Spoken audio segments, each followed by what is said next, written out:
दोस्तों हाल ही में मैंने ओपम नाम की एक क्राइम थ्रिलर मूवी देखी। इस फिल्म को डायरेक्ट किया है प्रियदर्शन जी ने और IMDb पर मिले इस फिल्म को 7.3 आउट ऑफ 10। आपको ये फिल्म हॉटस्टार पर देखने के लिए मिल जाएगी। दोस्तों ये एक बहुत ही जबरदस्त मर्डर मिस्ट्री की कहानी है जिसमें कि एक अंधा इंसान इस केस को सॉल्व करने की कोशिश करता है। एक बहुत बड़े रिटायर्ड जज उनकी शादी वाली रात को ही मौत हो जाती है। अब ये मर्डर करके भागते वक्त उस अंधे इंसान ने खूनी को देख लिया था, लेकिन दोस्तों ये अंधा होने की वजह से वो उसका चेहरा नहीं देख पाता। वो बस उस आदमी को महसूस कर पाता है, मतलब कि वो ओवरऑल तरीके से उसे पहचान नहीं जा सकता। इस तरह से वो खूनी वहां से भाग जाता है और फिर यह अंधा आदमी और पुलिस इस केस की इन्वेस्टिगेशन में लग जाते हैं। अब उस खूनी ने जज को क्यों मारा, क्या पुलिस और यह अंधा आदमी इस केस को सॉल्व करने में कामयाब हो पाएंगे, ये देखना बहुत ज्यादा इंटरेस्टिंग होगा। इसलिए दोस्तों वीडियो को एंड तक जरूर देखिएगा। तो दोस्तों मेरा नाम है किरण और आप देख रहे हैं हॉरर बॉक्स हिंदी। अगर आपको भी ऐसे ही क्राइम थ्रिलर मूवी देखना पसंद है तो हमारे चैनल को सब्सक्राइब जरूर कीजिए। तो चलिए शुरू करते हैं आज की कहानी। कहानी की शुरुआत में हमें जयराम नाम के एक बंदे की फैमिली को दिखाया जाता है, जहां पर लड़के वाले जयराम की बहन लक्ष्मी को देखने के लिए आए हुए थे।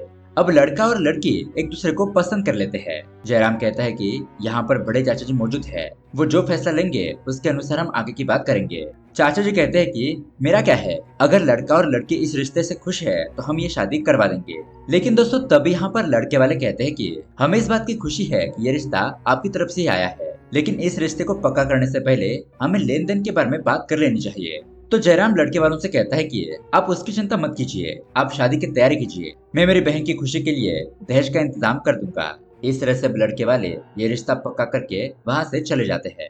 लेकिन दोस्तों इतने में ही वहां पर मापिला नाम का एक जमींदार आता है और जयराम की फैमिली को डांटते हुए कहता है कि 2 साल पहले तुम लोगों ने मुझसे 25 लाख रुपए उधार के तौर पर लिए थे और अभी उसका ब्याज बढ़कर 26 लाख रुपए हो गए हैं। बताओ तुम लोग मेरे पैसे कब लौटाओगे? अगर तुम लोगों ने थोड़े ही दिन के अंदर मुझे मेरे पैसे नहीं लौटाए तो मैं इस जमीन और घर को बेचकर अपने पैसे ले लूंगा और बाकी के जो पैसे बच जाएंगे वो तुम्हें दे दूंगा। ऐसा कहकर वो जमींदार वहां से चला जाता है। अब चाचा कहते हैं कि अब हम लक्ष्मी की शादी कैसे करेंगे, दहेज का इंतजाम कैसे होगा। इसी के बारे में सोचकर यहाँ पर सभी लोग परेशान हो रहे होते हैं। तभी जयराम का भाई कन्नन कहता है कि देखो मेरे पास तो इतने पैसे नहीं है, मैं इसमें ज्यादा कुछ मदद नहीं कर सकता। अब दोस्तों यहाँ पर हमें पता चलता है कि 2 साल पहले बापूती नाम के एक रिश्तेदार को पैसों की बहुत ही अर्जेंट जरूरत थी, तो उसकी मदद करने के लिए इन्होंने 25 लाख रुपए उधार के तौर पर लिए थे और इन्होंने वो पैसे बापूती को दिए थे, लेकिन बापूती ने अब तक उनके पैसे नहीं लौटाए थे। अब उसके बाद यहाँ पर हमें एक शॉकिंग बात पता चलती है कि दरअसल जयराम अपने आंखों से देख नहीं सकता, वो अंधा होता है। लेकिन दोस्तों इसके बावजूद भी वो अकेला ही अपने परिवार का खर्चा उठाता है। वो यहाँ के थोड़ी ही दूरी पर एक शहर में बहुत बड़ी बिल्डिंग के अंदर लिफ्ट ऑपरेटर का काम करता है।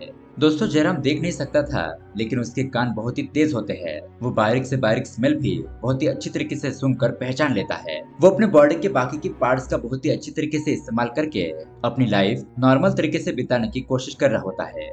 अब उसके बाद जयराम रिक्शा से अपार्टमेंट में पहुंच जाता है जिस जगह पर वो काम करता है। अब यहाँ पर वो कुंजू नाम के सिक्योरिटी गार्ड के साथ बात कर रहा होता है। उनकी बातों से हमें पता चलता है कि जयराम यहाँ पर लिफ्ट ऑपरेटर का काम करने के साथ साथ और बिल्डिंग में रहने वाले लोगों के छोटे मोटे काम भी करते रहता है। अब तभी यहाँ पर कुंजू से बताता है कि क्या तुम्हें पता है देवयानी के पति ने उसके घर पर जाकर हंगामा कर दिया। उसका पति मधु और एक पुलिस वाला देवयानी के भाई के पीछे पड़े हैं। उसका भाई तो उन्हें नहीं मिला, इसलिए उन्होंने देवयानी को ही जेल के अंदर डाल दिया था, लेकिन हमारे कृष्णमूर्ति सर जी ने देवयानी को जेल से रिहा करवा दिया। अब उसके बाद जयराम कुछ सामान लेकर कृष्णमूर्ति के फ्लैट पर जाता है। यहाँ पर हमें पता चलता है कि देवयानी इस बिल्डिंग में अलग अलग फ्लैट पर जाकर खाना बनाना और साफ सफाई का काम करती है और ये कृष्णमूर्ति एक रिटायर्ड जज होता है। तो देवयानी उनके लिए खाना बनाकर वहां से चली जाती है। उसके बाद कृष्णमूर्ति जयराम से कहता है कि जयराम हमें फिर से एक जगह पर जाना है। जयराम कहता है ठीक है सर, अब बताइए कब जाना है, मैं आपके साथ चलने के लिए तैयार हूँ। कृष्णमूर्ति कहता है कि हम थोड़ी देर में निकलेंगे। खैर अब उसके बाद जयराम नीचे आकर अपना काम करने लगता है। यहाँ इस बिल्डिंग के फ्लैट में जो लोग रहते हैं उनमें से कुछ लोग जयराम से छोटे मोटे काम करवा कर लेने के लिए कहते हैं, मतलब कि पाइप लीक हो रहा है उसे ठीक करवा लेना, ये जो मेरा सामान है दूसरी जगह पर भिजवा देना, एक्सेट्रा एक्सेट्रा। खैर अब उसके बाद कृष्णमूर्ति और जयराम गाड़ी लेकर किसी जगह पर जाने लगते हैं और यहाँ पर हम देखते हैं कि कोई उनका छुपकर पीछा भी कर रहा होता है। अब देखते ही देखते ये लोग एक गांव में पहुंच जाते हैं, जहां पर कृष्णमूर्ति गाड़ी से उतरकर एक लड़के से भास्कर के बारे में पूछने लगता है। अब ये लड़का यहाँ पर लॉटरी को बेच रहा था, तो बहुत ज्यादा रिक्वेस्ट करने पर कृष्णमूर्ति उससे एक लॉटरी का टिकट खरीद लेता है। उसके बाद ये लड़का उन्हें भास्कर का पता बता देता है। कृष्णमूर्ति भास्कर के घर पर जाकर उसे कहता है कि भास्कर, जब तुम जेल में थे तो तुम्हारे साथ वासु नाम का एक लड़का भी था। मैं उसी के बारे में पूछताछ करने के लिए यहाँ पर आया हूँ। अब उसके बाद हमें नंदिनी नाम की एक छोटी बच्ची को दिखाया जाता है जो कि एक स्कूल में पढ़ाई करती है। दरअसल दोस्तों ये नंदिनी कृष्णमूर्ति की बेटी है, लेकिन ये उसकी नाजायज औलाद है। कृष्णमूर्ति की शादी नहीं हुई थी। खैर, अब यहाँ पर जयराम और कृष्णमूर्ति एक जगह पर आकर रुकते हैं। कृष्णमूर्ति उसे पूछता है कि जयराम, तुमने मुझसे कभी भी सवाल नहीं किया कि मैं तुम्हें कहाँ पर लेकर जाता हूँ, कभी कभी झूठ बोलने के लिए भी कहता हूँ। तो जयराम कहता है कि सर, मेरे मन में बहुत सारे सवाल है, लेकिन वो सवाल मैं आपसे पूछ नहीं सकता। मुझे पता है जब समय आएगा तब आप पूरे विश्वास के साथ मुझे सारी बातें बताओगे। अब दोस्तों कृष्णमूर्ति के लिए जयराम उसके परिवार से भी बढ़कर होता है। वो जयराम के ऊपर बहुत ज्यादा विश्वास करता है, इसलिए अब वो उसे अपनी सारी सच्चाई के बारे में बताने लगता है। कृष्णमूर्ति बताता है कि दरअसल 14 साल पहले वो हाई कोर्ट में जज था। तो एक दिन उसके पास वासु नाम के एक बंदे का केस आया। बापू का बेटा सिद्धू, और ये वासु सिद्धू के ऑफिस में अकाउंट के तौर पर काम करता था। लेकिन वासु के ऊपर सिद्धू की कामवाली का बलात्कार और उसका मर्डर करने का इल्जाम था। अब कोर्ट में फैसला होने से पहले वो मुझसे मिलना चाहता था। वो मुझसे कहना चाहता था कि वो निर्दोष है। यहाँ पर वासु को फंसाया जा रहा है, लेकिन कोर्ट में सारे सबूत वासु के खिलाफ ही पाए जाते हैं। इसलिए कृष्णमूर्ति कहता है कि मैंने उसे उम्र कैद की सजा सुना दी, लेकिन ये देखकर उसके परिवार के 7 लोगों ने आत्महत्या कर ली और वासु ये सदमा बर्दाश्त नहीं कर पाया। जब पुलिस उसे ले जा रही थी तब मैंने देखा कि उसकी आंखों में बदले की आग धधक रही है। फिर उसके कई साल बाद मैं रिटायर हो गया, लेकिन ये बात मुझे अंदर ही अंदर खाई जा रही थी। मुझे भी ऐसा लग रहा था कि कहीं वासु निर्दोष हो सकता है, इसलिए अब मैं उसे एक अच्छी जिंदगी देना चाहता था। फिर मैंने उसके बारे में पता करने की कोशिश की तो मुझे ये बात पता चली कि अपने परिवार के लोगों का सदमा बर्दाश्त न होने की वजह से वो 3 साल तक मेंटल हॉस्पिटल में था। फिर उसके अच्छे बर्ताव की वजह से उसकी सजा कम कर दी गई, इसलिए वो जेल से रिहा हो गया। इसलिए अब मैं वासु को ढूंढ रहा हूँ, लेकिन वो मुझे कहीं पर मिल नहीं रहा। इस तरह से ये दोनों बातें करते हुए अपार्टमेंट में आ जाते हैं। तभी यहाँ पर हम देखते हैं कि एक लड़का उन्हें छुपकर देख रहा होता है। अब उसके दूसरी तरफ एक लड़की कार लेकर अपने सोसाइटी में पहुंचती है, लेकिन तभी अचानक उसके कार के ऊपर बिल्डिंग से एक लड़का कूदकर आत्महत्या कर लेता है। पुलिस इसके बारे में इन्वेस्टिगेशन करने में लग जाती है। पोस्टमार्टम रिपोर्ट में लिखा होता है कि ऊंचाई से गिरने की वजह से इस लड़के की मौत हुई है। तभी यहाँ पर हम आईपीएस गंगा को देखते हैं। वो कहती है कि हमें टेरेस के ऊपर किसी दूसरे आदमी के भी फुटप्रिंट्स मिले हैं, मतलब कि ऐसा भी हो सकता है कि उस लड़के को किसी दूसरे आदमी ने धक्का दे दिया हो। हमें इसकी इन्वेस्टिगेशन करनी चाहिए। और यहाँ पर हमें ये भी पता चलता है कि आईपीएस गंगा का इस पुलिस स्टेशन से ट्रांसफर हो रहा है।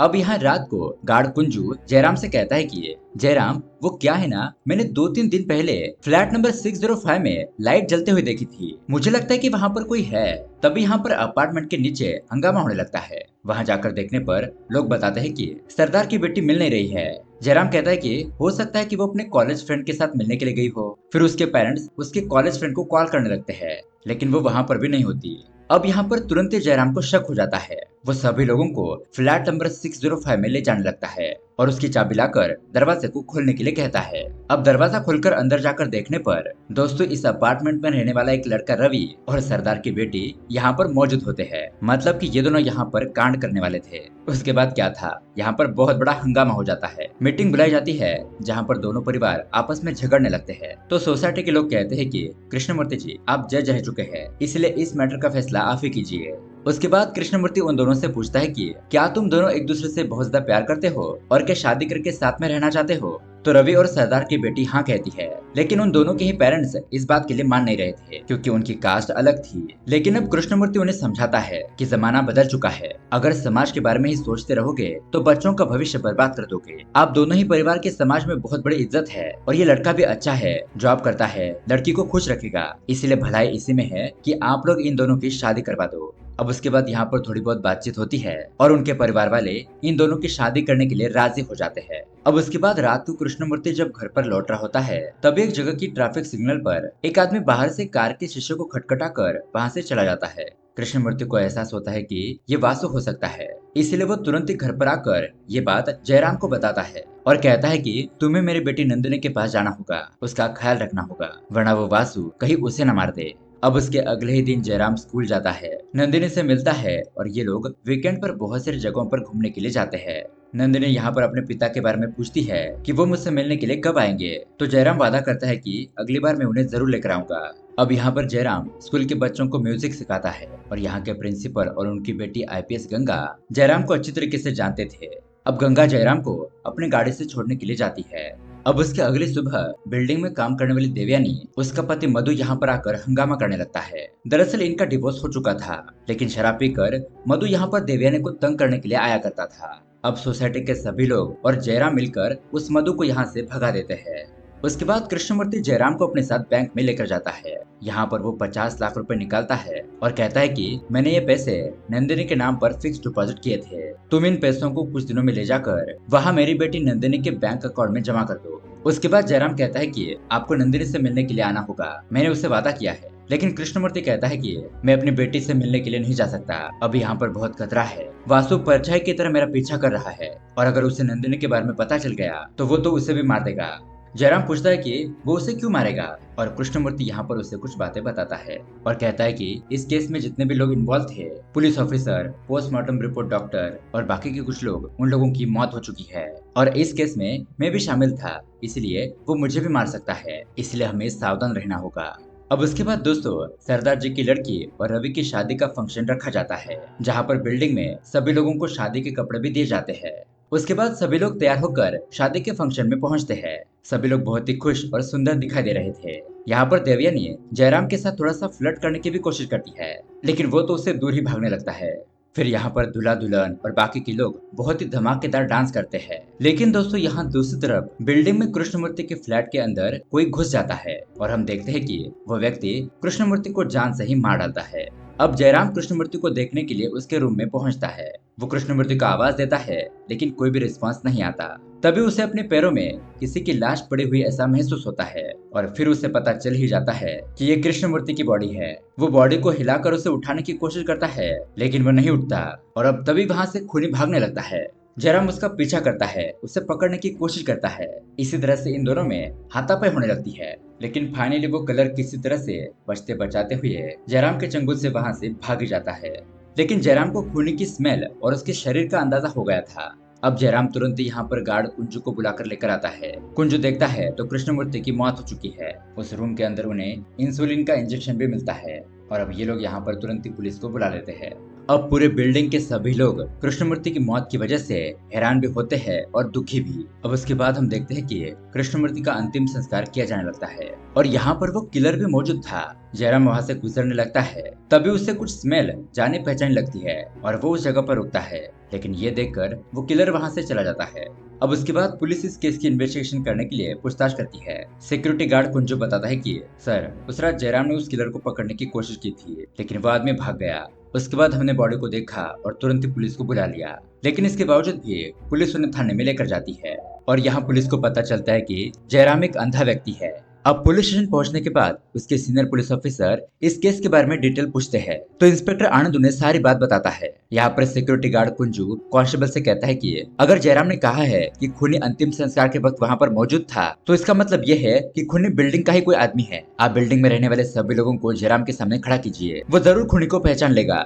लेकिन कांस्टेबल और पुलिस को इस बात पर विश्वास नहीं था कि एक अंधा व्यक्ति कैसे खूनी को पहचान सकता है। अब उसके बाद सीनियर पुलिस ऑफिसर जयराम को बुलाकर थोड़ी बहुत इन्फॉर्मेशन पूछता है।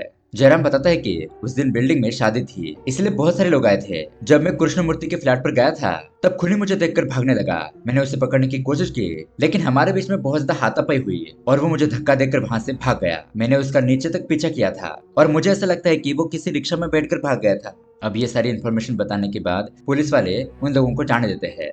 अब उसके बाद जयराम एक दुकान के पास आकर यहाँ पर कुछ बातचीत करता है। वो आदमी जयराम से कहता है कि जयराम, तुम ये सब कुछ क्यों कर रहे हो, इससे तुम्हें बहुत ज्यादा नुकसान होगा। जयराम कहता है कि इसके अलावा अब मेरे पास कोई भी रास्ता नहीं है, आप इसके बारे में किसी को कुछ मत बताइए। उसके बाद वो अपने भाई कन्नन को कॉल करके कहता है कि भाई, तू अपनी बहन लक्ष्मी की शादी की तैयारी करना शुरू कर दे, मैं दहेज के सारे पैसों का इंतजाम कर दूंगा। अब दोस्तों यहाँ पर हम देखते हैं कि खूनी जयराम का पीछा कर रहा होता है। अब जयराम वहाँ के एक बस स्टॉप पर खड़ा होता है और उस एरिया में गंगा पेट्रोलिंग का काम कर रही थी। अब अचानक जयराम को पीछे से कोई धक्का देता है, मतलब कि वो गाड़ी से टकरा जाए और उसकी मौत हो जाए। दरअसल दोस्तों उसे खूनी नहीं धक्का दिया था, लेकिन लकीली वो बड़े से कंटेनर के नीचे आ जाता है। उस गाड़ी के नीचे बहुत ज्यादा जगह थी, इसलिए वो गाड़ी ऊपर से जाने के बावजूद भी जयराम बच जाता है। अब उस रास्ते में मौजूद सभी लोग जयराम की मदद करते हैं और गंगा भी जयराम को ऐसी हालत में देखकर उसे संभालती है। अब उसके बाद यहाँ पुलिस स्टेशन में ऑटो ड्राइवर को बुलाया जाता है जिसका नाम होता है वीरा।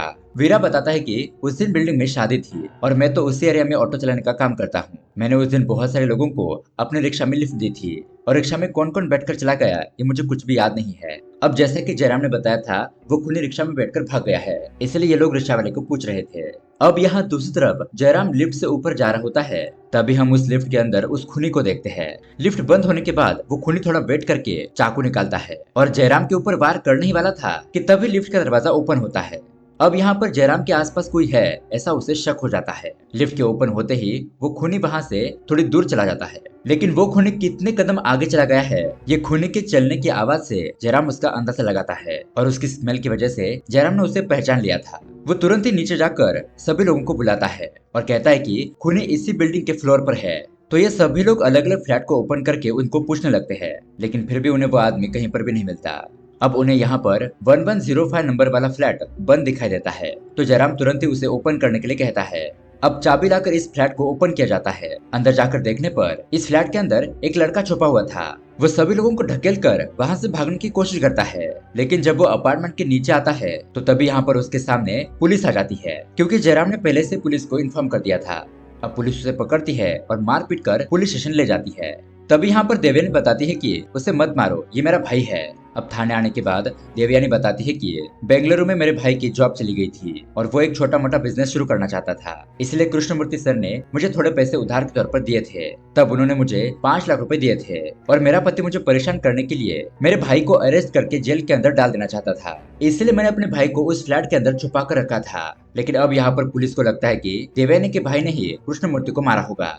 अब उसके बाद यहाँ पर जयराम को बुलाया जाता है और उस लड़के की बॉडी को टच करके बताने के लिए कहते हैं कि क्या यही खूनी है, क्या उस रात तुम्हारे साथ इसी की लड़ाई हुई थी। अब उसे चेक करने के बाद जयराम कहता है कि नहीं, ये वो आदमी नहीं है। उस आदमी का वजन थोड़ा ज्यादा था, उसकी हाइट भी लंबी थी। अब दोस्तों वो खूनी यहाँ पर भी मौजूद होता है, थोड़ी दूरी पर खड़ा होकर उनकी बातें सुन रहा था। देवयानी यहाँ पर पुलिस को बताती है कि प्लीज मेरे भाई को छोड़ दीजिए, मेरा भाई खूनी नहीं है। लेकिन अब यहाँ पर पुलिस को लगता है कि देवयानी, उसका भाई और जयराम ये तीनों ही मिले हुए हैं, क्योंकि यहाँ पर पुलिस को ये भी बात पता चल जाती है कि कृष्णमूर्ति ने कुछ दिन पहले बैंक से 50 लाख रुपए निकाले थे और यही 50 लाख रुपए हासिल करने के लिए जयराम और इन तीनों ने मिलकर ये प्लान बनाया होगा। लेकिन जयराम कहता है कि नहीं, ऐसी बात नहीं है, कृष्णमूर्ति सर और मैंने ही वो पैसे निकाले थे। कृष्णमूर्ति ने वो पैसे अपने बेटे के लिए निकाले थे, बस इतना ही मुझे पता है। अब यहाँ पर वो खूनी भी मौजूद होता है, इसलिए जयराम कृष्णमूर्ति की बेटी के बारे में और कुछ ज्यादा इन्फॉर्मेशन नहीं बताता, क्योंकि दरअसल दोस्तों वो खूनी कृष्णमूर्ति की बेटी नंदिनी को मारना चाहता था। अब इंस्पेक्टर आनंद सीनियर पुलिस ऑफिसर से कहता है कि सर मेरे पास एक प्लान है, ये केस मुझे हैंडल कर दीजिए। तब उसके अगले दिन पुलिस वाले जयराम के घर पर जाकर तलाशी लेते हैं। उन्हें लग रहा था कि जयराम ने 50 लाख रुपए अपने घर पर छुपा दिए होंगे, लेकिन उन्हें यहाँ पर कोई भी पैसे नहीं मिलते।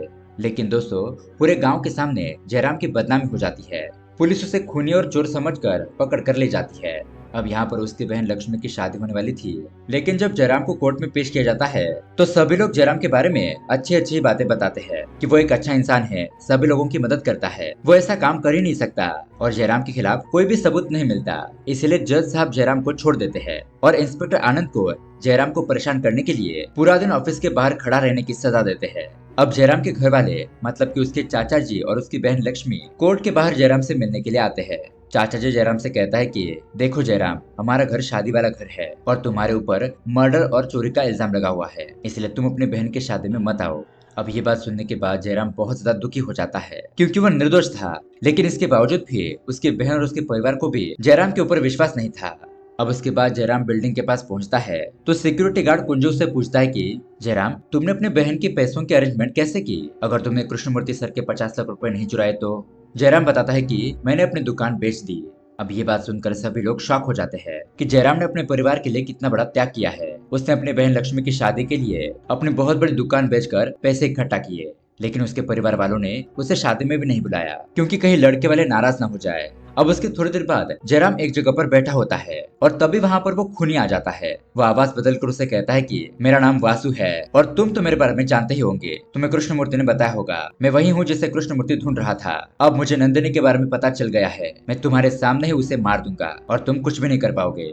जयराम कहता है कि तुम नंदिनी को कभी भी ढूंढ नहीं सकते, तुम बस मुझे डराने के लिए ये सब कुछ झूठ बोल रहे हो। लेकिन वो खूनी कहता है कि नंदिनी की लाश मिलने के बाद ही तुम्हें यकीन होगा। ऐसा कहकर वो वहाँ से चला जाता है। अब उसके अगले दिन हम उस रिक्शा वाले को देखते हैं। वो जयराम से कहता है कि मैं खूनी को जानता हूँ। ऐसा कहकर वो उसे एक जगह पर लेकर जाता है।